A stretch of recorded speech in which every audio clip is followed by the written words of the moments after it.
Durante una entrevista con el FBI, Parsons negó tener simpatías comunistas, pero proporcionó información sobre las opiniones comunistas extremas de algunos de sus colegas, como Sidney Weinbaum, lo que llevó al arresto de este último por perjurio. La conexión comunista de Frank Malina, otro colega de Parsons, también resultó en la revocación de su autorización de seguridad. Ante el clima hostil que se había creado en Estados Unidos, Parsons decidió buscar trabajo en la industria de cohetes fuera del país. En busca de orientación, se comunicó con von Karman, quien le dio algunos consejos. Parsons intentó mejorar sus perspectivas de empleo matriculándose en un curso nocturno de matemáticas avanzadas en la Universidad del Sur de California, USC, pero su falta de disciplina lo llevó a abandonar las clases y reprobar el curso. Sin opciones claras en su campo original, Parsons recurrió a métodos poco convencionales para ganarse la vida. Se involucró en el contrabando de nitroglicerina, una actividad que lo conectaba nuevamente con su antigua experiencia en cohetes, aunque de una manera ilegal. También trabajó como mecánico de automóviles, obrero en una gasolinera y celador de hospital, y durante 2 años, enseñó en el departamento de farmacología de la USC. Mientras tanto, las tensiones entre Parsons y Cameron crecían. La pareja acordó una separación temporal, y Cameron se mudó a México, donde se unió a una comuna de artistas en San Miguel de Allende. Este distanciamiento marcó otro capítulo en la compleja y turbulenta vida personal de Parsons, quien, aunque había dejado atrás muchas de sus viejas obsesiones, seguía buscando un propósito más allá de las limitaciones de su entorno. Tras enfrentar el colapso de su carrera científica, la pérdida de su esposa y la desaparición de sus amigos cercanos, Parsons se encontró sumido en una profunda soledad. Sin mucho más en que enfocarse y sintiendo la necesidad de hallar algún propósito o trascendencia en su vida, decidió regresar a sus raíces ocultistas, sumergiéndose de nuevo en las prácticas de magia que tanto lo habían fascinado en su juventud. En lugar de recurrir a las enseñanzas de la Otto, a las que se había distanciado, se enfocó en las prácticas sexuales de la AA, la organización de Aleister Crowley, con el objetivo de alcanzar una meta espiritual ambiciosa, el cruce del abismo. Para Parsons, esto significaba llegar a un estado de unión con la conciencia universal, una experiencia que aspiraba a convertirlo en el maestro del templo, una figura de máxima realización espiritual dentro de los círculos telemitas. Parsons se entregó a rituales que involucraban el sexo con prostitutas, lo que no solo formaba parte de la práctica mágica, sino que, en su mente, lo acercaba a alcanzar esa conexión cósmica que tanto deseaba. Él creía que la culminación de estos rituales le permitiría trascender los límites de la humanidad y alcanzar un estado superior de existencia. En medio de sus experiencias, Parsons relató haber tenido lo que describió como una peregrinación negra, un viaje extracorpóreo invocado por la figura de Babalón, quien lo habría transportado astralmente a la antigua ciudad bíblica de Corazín. Durante este supuesto encuentro, Parsons sintió que había alcanzado la gran unión con la conciencia universal. En este periodo de intensa exploración espiritual, Parsons también se comprometió a lo que él denominó su juramento del abismo, un pacto de dedicación total a su búsqueda de la verdad oculta. Parsons también asumió un juramento del anticristo, en el que afirmó que encarnaba una entidad que había llegado para cumplir la ley de la bestia 666, una referencia directa a Aleister Crowley. Según Parsons, esta entidad era Velaryon Armillus al-Dajjal, el anticristo, que representaba un cambio radical frente a las fuerzas religiosas y mundanas del momento. A través de estos juramentos, Parsons creía haber alcanzado la máxima expresión de su potencial espiritual, y como resultado, escribió una autobiografía en la que relataba su ascenso al nivel de maestro del templo. Además, también redactó un texto titulado El libro del anticristo, donde, bajo el seudónimo de Velaryon, profetizó que Babalón, la diosa que había invocado, se manifestaría en la tierra en un futuro cercano para derrocar las religiones abrahámicas. Durante este tiempo, Parsons también se dedicó a escribir un ensayo filosófico en el que explicaba su visión del mundo. Titulado La libertad es un arma de doble filo, el ensayo defendía los principios del liberalismo y criticaba fuertemente los males que él percibía en la sociedad estadounidense, tales como el autoritarismo, la censura, el antisexualismo y el racismo. Estas obras nunca llegaron a publicarse durante su vida, a pesar de la pasión que Parsons puso en ellas. En medio de su intensa búsqueda de conocimiento y poder espiritual, Parsons recibió la visita del escritor de ciencia ficción Alex Praed de Camp, quien llegó a través de Elaine. Durante su conversación, Parsons compartió su interés por la magia y la ciencia ficción, y reveló que Hubbard le había enviado una carta en la que le ofrecía la posibilidad de regresar con Sarah, su esposa. De Camp, al observar la intensidad de las creencias de Parsons, lo describió como un auténtico genio loco si alguna vez conocí uno. De hecho, el personaje de Corney James en su relato de viajes en el tiempo a un Ford Dinosaur, 1956, estuvo inspirado en Parsons. En otro encuentro importante, Jane Wolfe, una de las figuras de la Otto, visitó a Parsons e intentó convencerlo de regresar a la destartalada organización, pero sus esfuerzos fueron en vano. Por su parte, Parsons continuaba en una espiral de relaciones turbulentas y su vida personal se tornó aún más compleja. Entabló una breve relación con una mujer irlandesa llamada Gladys Gowan, y juntos se mudaron a una casa en Redondo Beach, un lugar que ellos llamaron el Castillo de Concreto. Las tensiones con su exesposa, Cameron, no desaparecieron. Ella regresó a Redondo Beach desde San Miguel de Allende y descubrió que Parsons había sido infiel. La confrontación entre ambos fue violenta, lo que llevó a Cameron a partir nuevamente hacia México. En respuesta a esto, Parsons inició un proceso de divorcio en su contra, acusándola de crueldad extrema. Este periodo de su vida, marcado por la soledad, la búsqueda espiritual extrema y las complicadas relaciones personales, reflejaba a un hombre atrapado entre sus grandes ambiciones espirituales y la creciente desesperación de su existencia diaria. Aunque había alcanzado alturas de conocimiento oculto y había hecho importantes predicciones sobre el futuro de la humanidad, su vida personal y sus decisiones lo empujaban cada vez más hacia un punto de quiebre. La vida de Parsons parecía una continua montaña rusa de altibajos, entre sus ambiciones científicas, su vida espiritual y las tensiones con las autoridades. Después de ser cuestionado por sus vínculos con el ocultismo y las investigaciones del FBI sobre sus posibles simpatías comunistas, Parsons se enfrentó a un momento decisivo. Ante la Junta de Revisión de Empleo Industrial, testificó a puertas cerradas, defendiendo la filosofía de Telema con firmeza. Según Parsons, los principios de Telema no solo se oponían tanto al fascismo como al comunismo, sino que defendían un fuerte individualismo que para él resultaba vital en tiempos de polarización ideológica. Su testimonio, junto con las referencias de algunos colegas científicos que salieron en su defensa, contribuyó a que se le restituyera la autorización de seguridad que había perdido, permitiéndole recuperar su posición y, por ende, su carrera. Este revés con las autoridades no solo lo llevó a recuperar su licencia, sino que también le abrió la puerta para trabajar en proyectos de gran envergadura, como un contrato con la Hughes Aircraft Company. Allí, Parsons fue designado para diseñar y construir una planta química en Culver City. Pero la red de conexiones de Parsons no terminó ahí.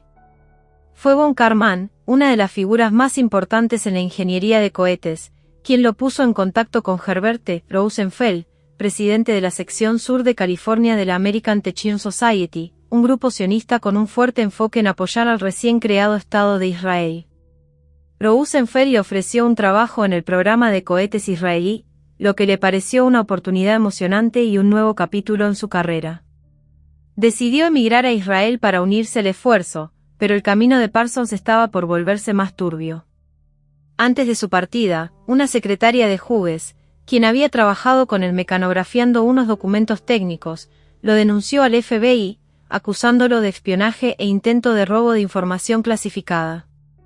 La acusación fue un golpe devastador para Parsons, quien siempre había sido un hombre de ideas excéntricas, pero no necesariamente un traidor.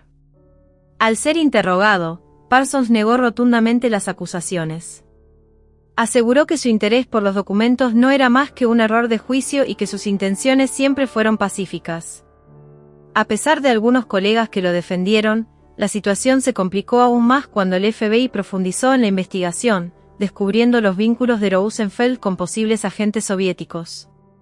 La historia de su vida en la casa parroquial, marcada por prácticas ocultistas y su actitud permisiva en cuanto a la sexualidad, no ayudó en nada a limpiar su imagen.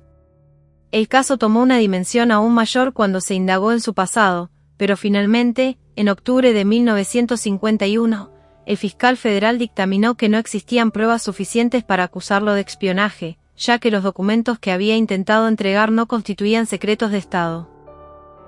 Las repercusiones de sus investigaciones y su historial político no desaparecieron.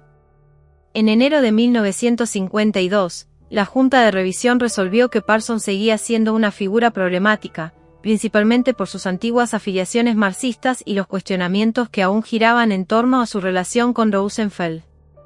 Fue entonces cuando se le prohibió permanentemente trabajar en proyectos clasificados, poniendo fin de manera efectiva a su carrera en la cohetería.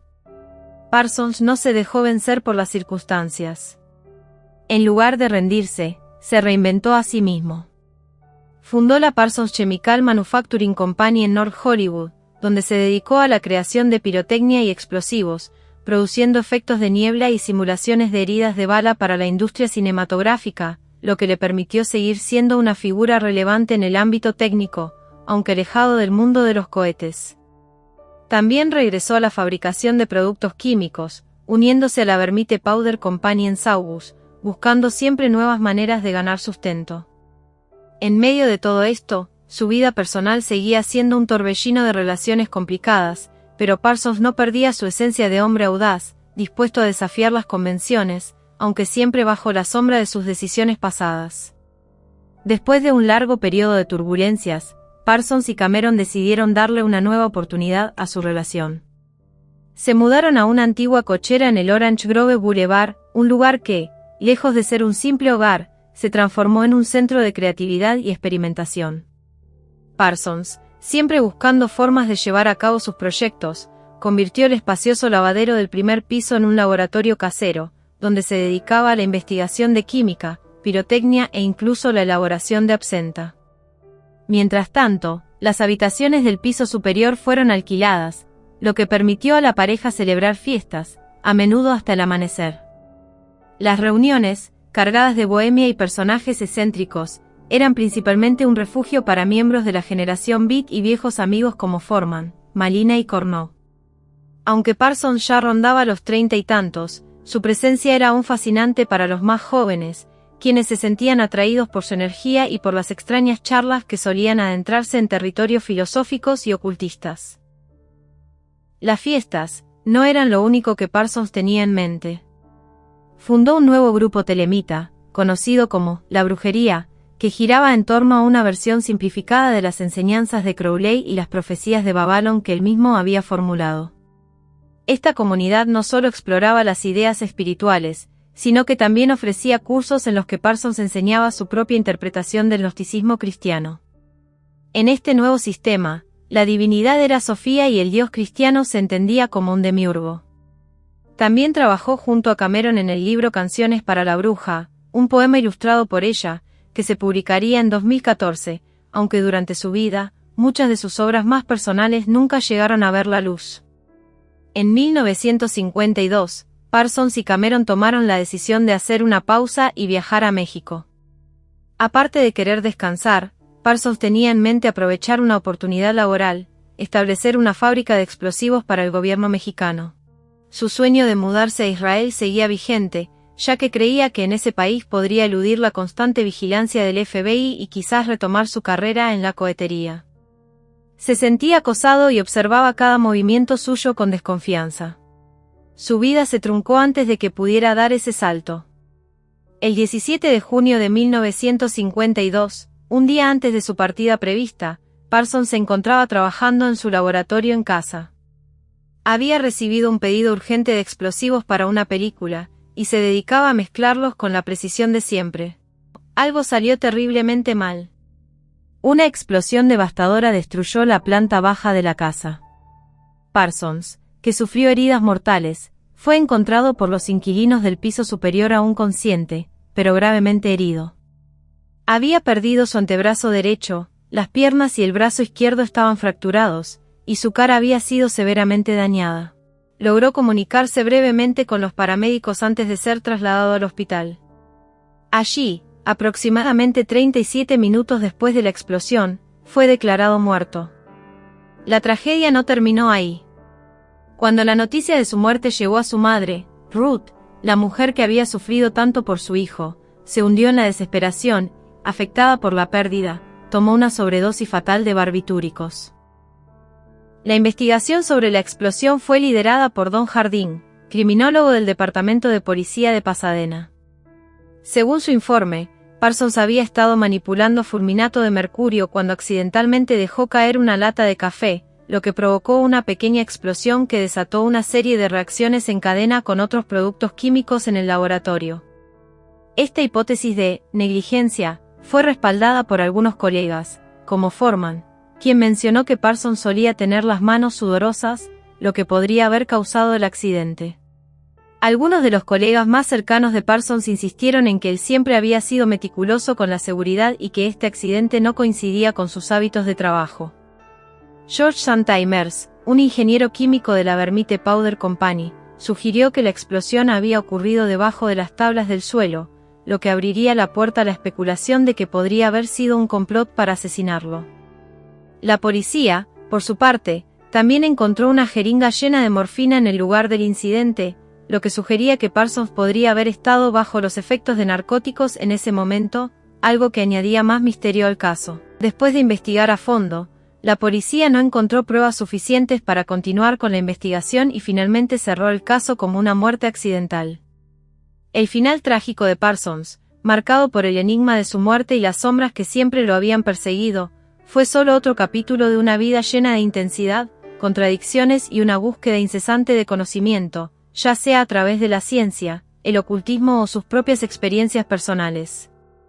Aunque el misterio de su fallecimiento nunca se resolvió por completo, el legado de Parsons, tanto en la ciencia como en la magia, continúa resonando hasta hoy. La muerte de Parsons, rodeada de misterio y especulación, dio pie a diversas teorías sobre lo ocurrido. Algunos, como Wolf y Smith, sugerían que Parsons había tomado la decisión de acabar con su vida, ya que había estado lidiando con una profunda depresión durante un tiempo. Otros, por el contrario, pensaron que la explosión había sido un asesinato cuidadosamente planeado. Una de las hipótesis más intrigantes sostenía que Howard Hughes, dueño de Hughes Aircraft Company, podría haber estado detrás de la tragedia, como represalia por un presunto robo de documentos de la compañía por parte de Parsons. Cameron, profundamente afectada por la muerte de su marido, estaba convencida de que Parsons había sido asesinado, ya fuera por policías que querían vengarse de él por su implicación en el caso de Al-Kinete, o por antisionistas que se oponían a su apoyo al recién formado Estado de Israel. Una amiga cercana de Cameron, la artista Renate Drux, propuso una explicación aún más esotérica. Creía que la explosión era parte de un ritual diseñado para crear un homúnculo, una figura mística de la alquimia. Esta teoría añadía una capa más de misterio al caso, una mezcla de lo oculto y lo tangible. La verdadera causa de la muerte de Parsons nunca ha sido esclarecida de manera definitiva, quedando como uno de los enigmas más desconcertantes de su vida. La explosión y sus trágicas consecuencias pronto captaron la atención de los medios de comunicación, especialmente en Los Angeles Times. Los primeros informes se centraron principalmente en la carrera de Parsons en la cohetería, destacando su prominencia en el campo, pero de manera curiosa, omitieron cualquier mención de su relación con el ocultismo. Bean, secretario tesorero de Arrowhead, fue uno de los primeros en hablar públicamente sobre él, describiéndolo como un hombre brillante, aunque un tanto excéntrico. Le gustaba vagar, comentó Bean, reconociendo el talento de Parsons en su campo, pero dejando de lado su vida más personal. Poco después, los periodistas comenzaron a descubrir su vinculación con Telema y sus prácticas esotéricas, lo que llevó a los medios a incluir estos aspectos en sus reportajes. El impacto de su muerte no se limitó solo a los titulares de la prensa. Se celebró un servicio de oración privado en una funeraria local, donde su cuerpo fue incinerado. Cameron, en un acto cargado de simbolismo y amor, esparció las cenizas de Parsons en el desierto de Mojave, un lugar que representaba la vastedad y el misterio de su vida. Después de esto, decidió quemar muchas de sus pertenencias, tal vez como un acto de purificación o despedida final. En un intento de seguir en contacto con él, Cameron trató de realizar una proyección astral para comunicarse con el espíritu de Parsons, buscando alguna forma de conexión más allá de la muerte. Cameron le rindió homenaje.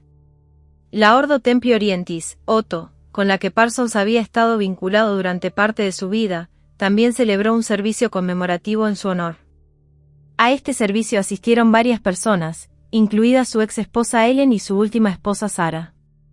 Durante la ceremonia, Wilfred Talbot Smith ofició la misa gnóstica, un ritual que reflejaba la profunda conexión espiritual y filosófica de Parsons con el ocultismo y la telema.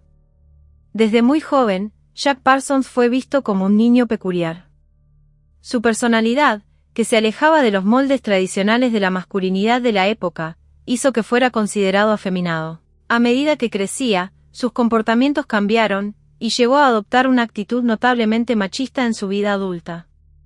Esta contradicción en su carácter fue una de las muchas complejidades que definieron a Parsons a lo largo de su vida. Parsons nunca se sintió completamente seguro de su identidad sexual. En varias ocasiones, fue descrito por quienes lo conocieron como potencialmente bisexual. Jane Wolfe, una de las figuras más cercanas a él, mencionó que Parsons reconocía tener una atracción latente por personas del mismo sexo. Este aspecto de su vida fue más ambiguo y se mantuvo en el plano de los rumores y especulaciones. De hecho, el actor Paul Mathison afirmó haber tenido una relación homosexual con Parsons en la década de 1950, aunque esta declaración fue puesta en duda por otros que conocieron tanto a Parsons como a su esposa, Cameron. Parsons tenía una reputación de mujeriego.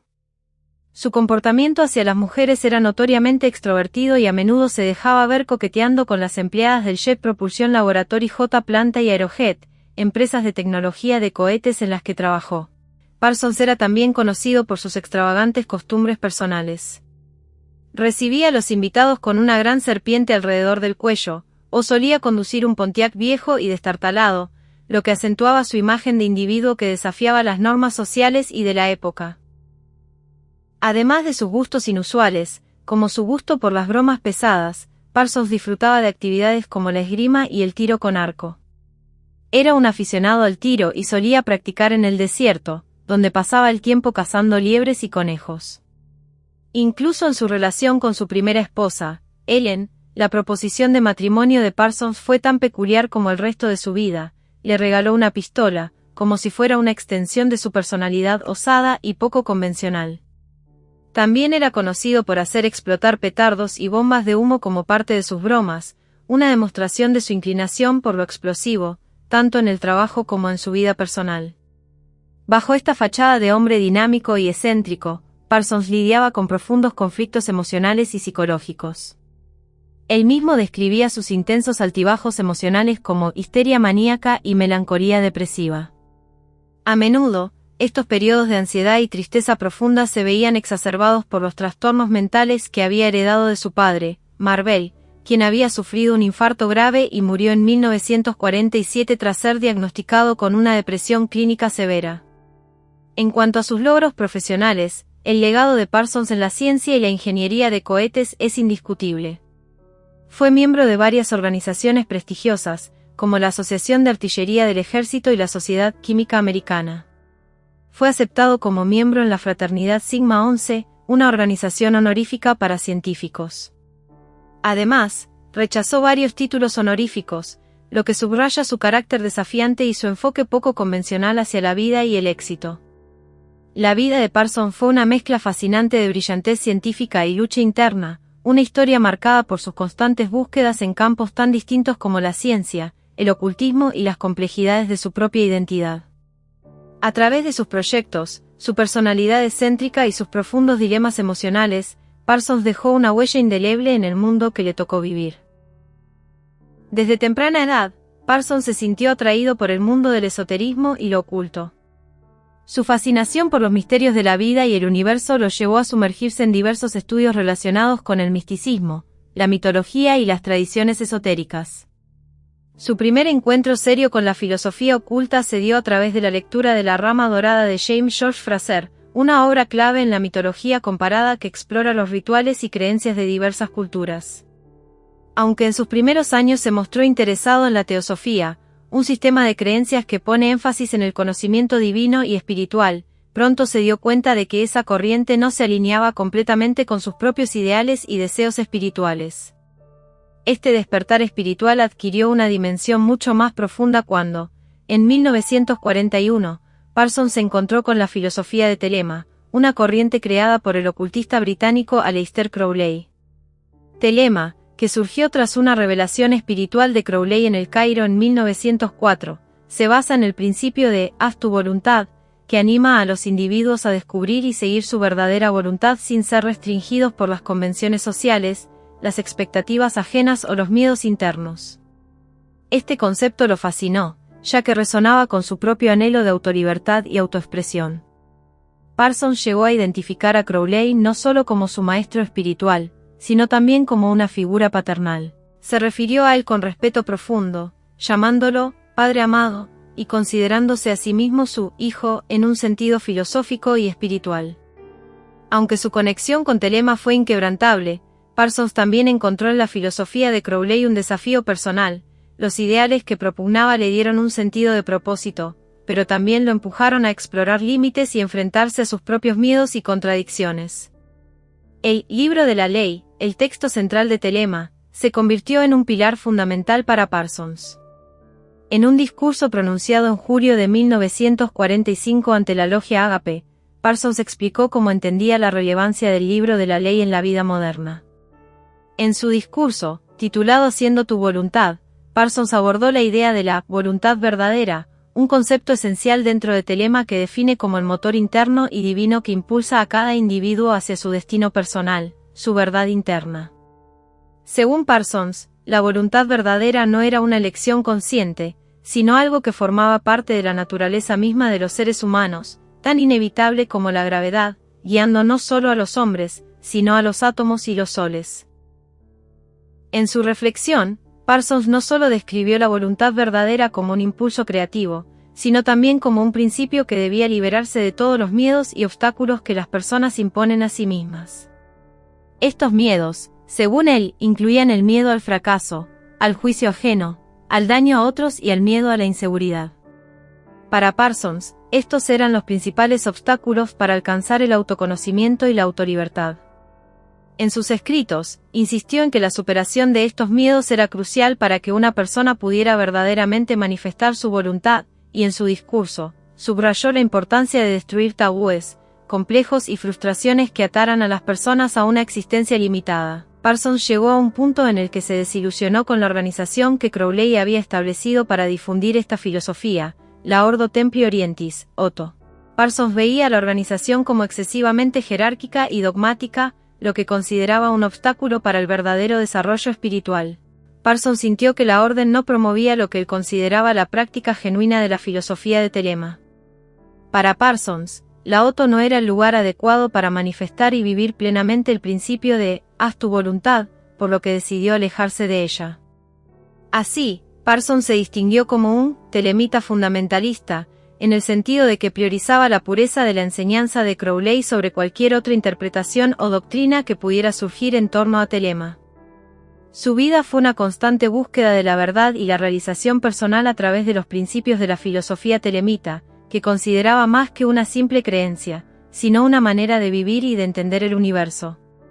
Desde los primeros días de su carrera, John Vitesse de Parsons se mostró interesado en las ideas del socialismo y el comunismo, influenciado por su amigo cercano Frank Malina. Esta fascinación por las ideologías políticas radicales fue un reflejo de su espíritu rebelde y su deseo de desafiar las estructuras tradicionales de poder.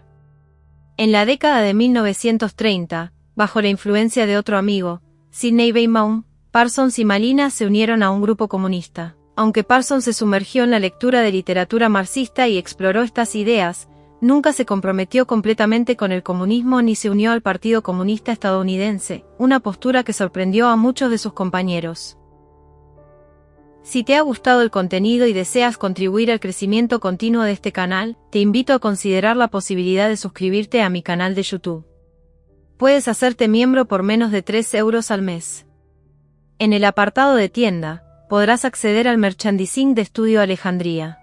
No solo estarás apoyando mi creatividad y esfuerzo, con tus compras, sino que también tendrás acceso exclusivo a contenido más detallado y enriquecedor. Como suscriptor, formarás parte de una comunidad comprometida con el desarrollo y la exploración de nuevos temas. Tu apoyo es fundamental para seguir creando contenido. Únete a la comunidad y sé parte de esta emocionante aventura. Y hasta aquí llegamos con este emocionante contenido. Si te ha gustado y quieres seguir explorando temas fascinantes como este, no olvides suscribirte al canal y activar la campanita para recibir notificaciones de nuestros nuevos videos.